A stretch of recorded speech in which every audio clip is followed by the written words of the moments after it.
तेजस्वी जी से आग्रह करूं कि कुछ मूल बिंदुओं पे अपनी बात रखें आपके समक्ष। ये घोषणा पत्र नहीं है, ये प्रण हमारा है, संकल्प के बदलाव के साथ, जो कि सच होने वाला है। एक एक जो बिंदु जो आप देखेंगे उसके पीछे पूरी की पूरी एक बैकग्राउंड है, पृष्ठभूमि कि हम कैसे करेंगे।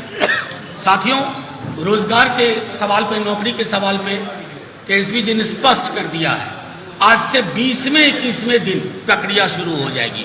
10 लाख सरकारी नौकरी की, समान काम के समान वेतन, संविदा के पूरे कॉन्सेप्ट को खत्म करने के अलावा किसानों का जो भी ऋण है वो सब कंप्लीट माफी, आज तक के जो भी ऋण होंगे। उसके अलावा खाद्य प्रसंस्करण उद्योग, जो अपने आप में अर्थव्यवस्था को, सरकार को बड़ी चिंता होती है। हमारी सरकार आते ही तेजस्वी जी के नेतृत्व में रिवेन्यू जनरेशन पर भी काम होगा कि राजस्व किस प्रकार बढ़े। बिहार की मौजूदा बिजली दर इतनी कम हो जाएगी कि लोगों पर से जो बोझ है वो खत्म हो जाएगा। हमारा ये भी कहना है कि जब मिथिला में जीआई बिहार, वो जीआई मिथिला होगा और तमाम अलग अलग क्षेत्रों के जो वहाँ की चीज़ें हैं उसके आधार पर ग्रामीण अर्थव्यवस्था के उद्योग पहली बार आएंगे। बिहार में शिक्षा बजट शायद पहली बार हम 22% करने वाले हैं।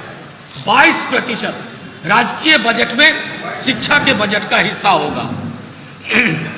उसके अलावा बिहार युवा आयोग के गठन पर बाकी आंगनबाड़ी, जीविका दीदी, आशा कर्मी, रसोईया सब के बारे में जो अब तक बात हुई है कि दोगुना से ज़्यादा किया जाएगा।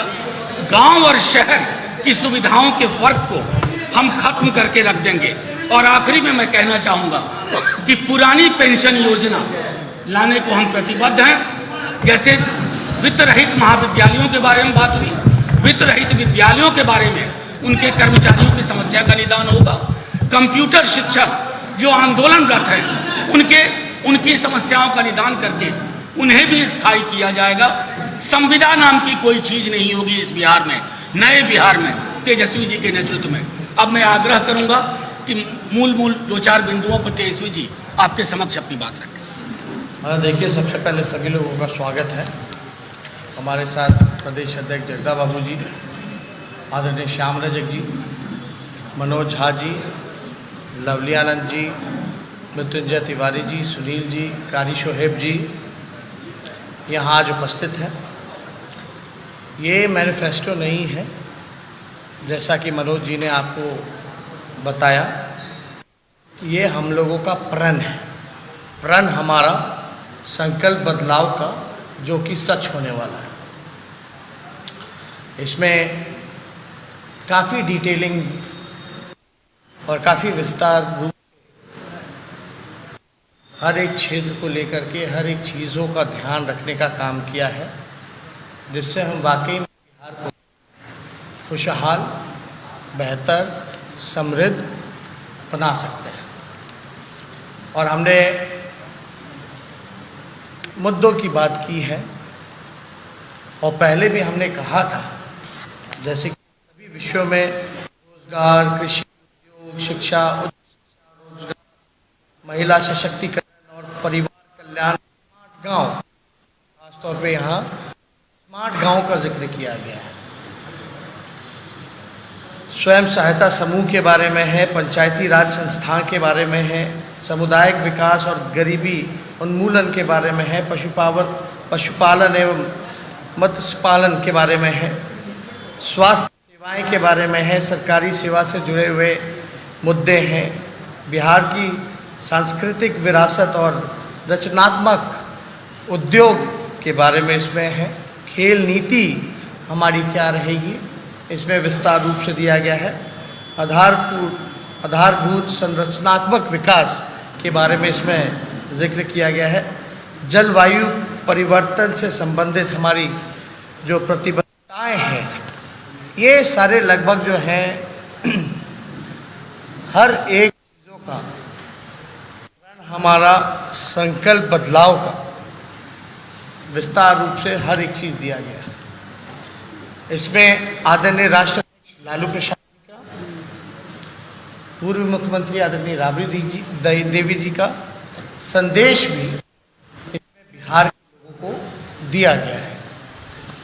हमने पहले भी कहा, कई दिनों से हम लोग कह रहे हैं, लोग हंसी उड़ाया करते थे कि भाई रोजगार कैसे देंगे, पैसा कहाँ से लाएंगे।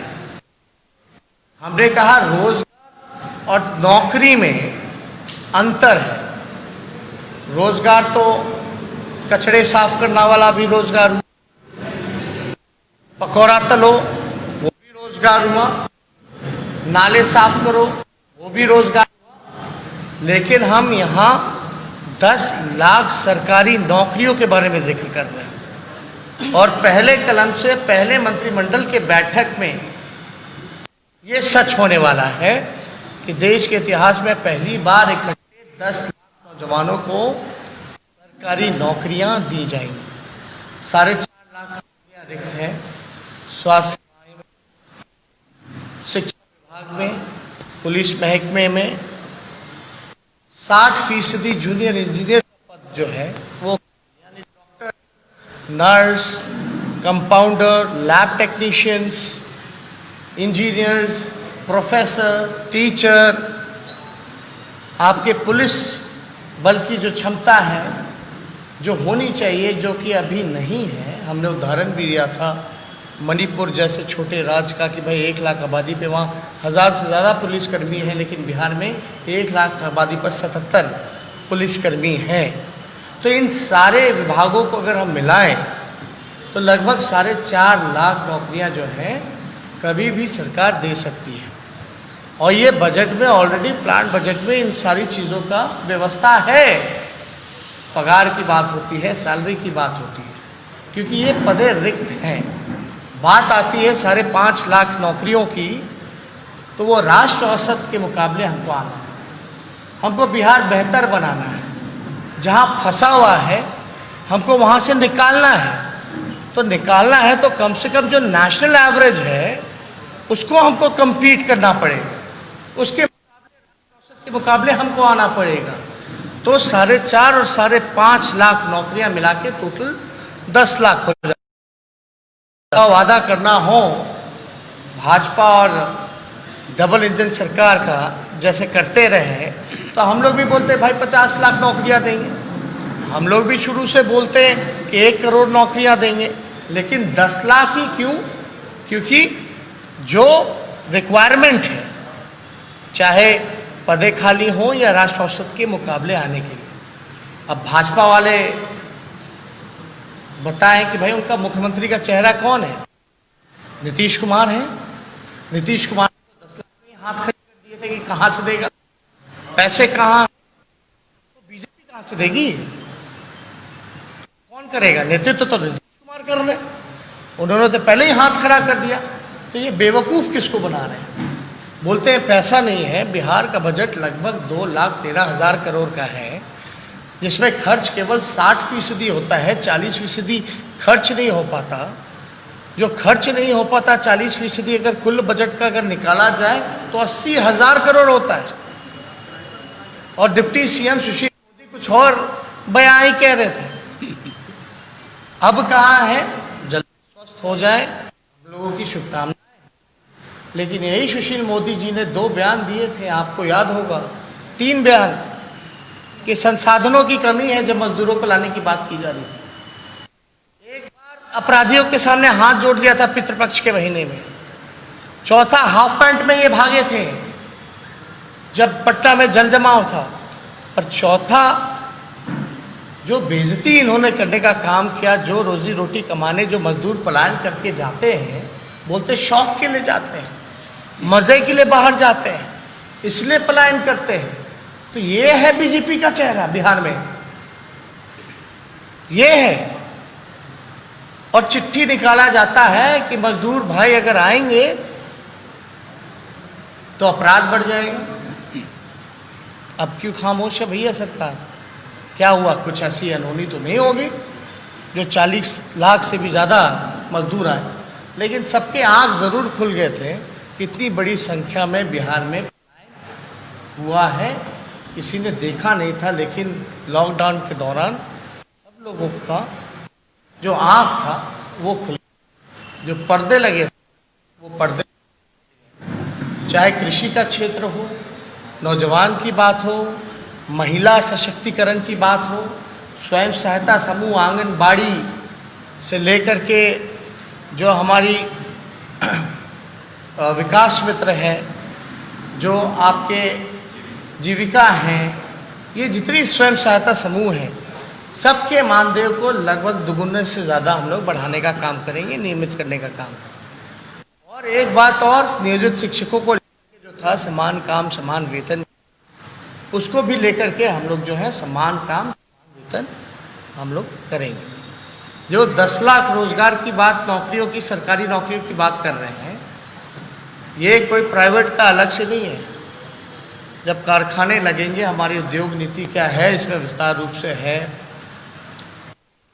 कृषि का हमारा क्या प्लान रहेगा इसमें विस्तार रूप से, ज़्यादा समय नहीं लेंगे, आप लोगों को डिस्ट्रीब्यूट हो जाएगा, आप सब लोग देख सकते हैं, पढ़ सकते हैं। लेकिन हर एक तरीके से हम लोगों ने बिहार के सामने अपना विजन और डॉक्यूमेंट रखा है। आज तक हवाई बातें हुआ करती थी, लेकिन ये हमारा संकल्प है, संकल्प बदलाव का, ये हमारा प्रण है जो सच होने वाला है, और ये हम करके दिखाएंगे। हम बार बार कहते आए हैं, मैं फिर से कहता हूं कि नीतीश कुमार जी नहीं संभल रहा, नीतीश कुमार जी थक चुके हैं।